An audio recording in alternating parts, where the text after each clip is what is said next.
حضرت سیدنا ابو ہریرہ رضی اللہ تعالیٰ عنہ سے مروی ہے، حضور پر نور شافع یوم النشور صلی اللہ تعالی علیہ وآلہ واصحابہ وسلم کا فرمان ہے، پانچوں نمازیں اور جمعہ اگلے جمعے تک اور ماہ رمضان اگلے ماہ رمضان تک گناہوں کا کفارہ ہیں جب تک کہ کبیرہ گناہوں سے بچا جائے۔ حضرت سیدنا زمرہ رضی اللہ تعالیٰ عنہ سے مروی ہے کہ حضور نبی پاک صلی اللہ تعالی علیہ وآلہ وسلم نے ارشاد فرمایا، ماہ رمضان میں گھر والوں کے خرچ میں کشادگی کرو، کیونکہ ماہ رمضان میں خرچ کرنا اللہ تعالی کی راہ میں خرچ کرنے کی طرح ہے۔ امیر المومنین حضرت علی المرتضیٰ کرم اللہ تعالی وجہ الکریم سے روایت ہے کہ فرمان مصطفیٰ صلی اللہ تعالی علیہ وآلہ وسلم ہے، بے شک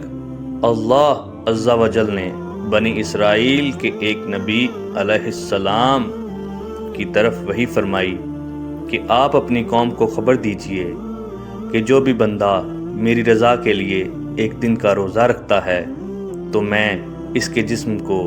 صحت بھی عنایت فرماتا ہوں اور اس کو عظیم اجر بھی دوں گا۔ ہمارے پیارے پیارے آقا مکے مدینے والے مصطفیٰ صلی اللہ تعالی علیہ وآلہ واصحابہ وسلم کا فرمان عالی شان ہے، اگر بندوں کو معلوم ہوتا کہ رمضان کیا ہے تو میری امت تمنا کرتی کہ کاش پورا سال ہی رمضان ہو۔ حضور نبی پاک صلی اللہ تعالی علیہ وآلہ واصحابہ وسلم نے ارشاد فرمایا، جس نے حلال کھانے یا پانی سے کسی مسلمان کو روزہ افطار کروایا، فرشتے ماہ رمضان کے اوقات میں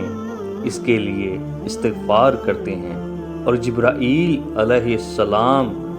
شب قدر میں اس کے لیے استغفار کرتے ہیں۔ اللہ پاک کے آخری نبی محمد عربی صلی اللہ تعالی علیہ وآلہ واصحابہ وسلم نے ارشاد فرمایا، اپنے بھائی سے نہ تو جھگڑا کرو اور نہ ہی اس کا مذاق اڑاؤ۔ حضرت سیدنا ابو ہریرہ رضی اللہ تعالیٰ عنہ سے مروی ہے، حضور پر نور شافع یوم النشور صلی اللہ تعالی علیہ وآلہ واصحابہ وسلم کا فرمان ہے، پانچوں نمازیں اور جمعہ اگلے جمعے تک اور ماہ رمضان اگلے ماہ رمضان تک گناہوں کا کفارہ ہیں جب تک کہ کبیرہ گناہوں سے بچا جائے۔ ام المؤمنین حضرت سیدتنا عائشہ صدیقہ رضی اللہ تعالی عنہا سے روایت ہے، انبیاء کے سرتاج صاحب معراج صلی اللہ تعالی علیہ وآلہ واصحابہ وسلم کا ارشاد بشارت بنیاد ہے، روزہ کی حالت میں جس کا انتقال ہوا اللہ عز و جل اس کو قیامت تک کے روزوں کا ثواب عطا فرماتا ہے۔ امیر المؤمنین حضرت سیدنا عمر فاروق اعظم رضی اللہ تعالیٰ عنہ سے روایت ہے